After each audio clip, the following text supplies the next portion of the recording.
Hey everyone, it's Kino here. When you're working on shoulder alignment in downward facing dog, as well as opening your back in upward facing dog, there's a great easy way to break down that movement so that everyone can really approach it. So, coming onto your knees, we're gonna start off in a child's pose. So, from child's pose, gently rest your head on the ground and reach your hands forward.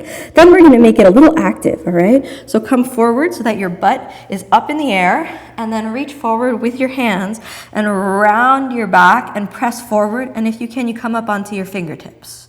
From here, keep reaching a little forward until the butt is right above the knees, and just press back through the hip joints, send your pubic bone back. And what this does is it'll take the hip flexion and isolate that movement so you don't need to worry about that in downward facing dog. Then to get the flexibility for upward facing dog, take your hands flat on the ground and place your chin on the ground and lift your hips as you just press back, aiming your ribs towards the ground.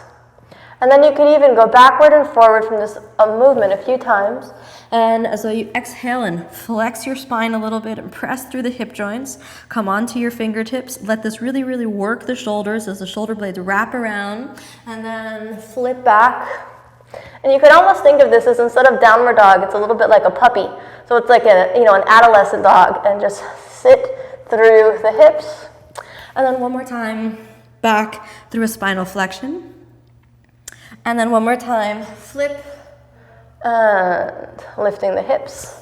And if that worked out, let's just see if we can try that through upward facing and downward facing. So when we lifted the spine forward and flip back, that was the upward facing. And then we roll over the toes and we press back in the same manner, and that's downward facing.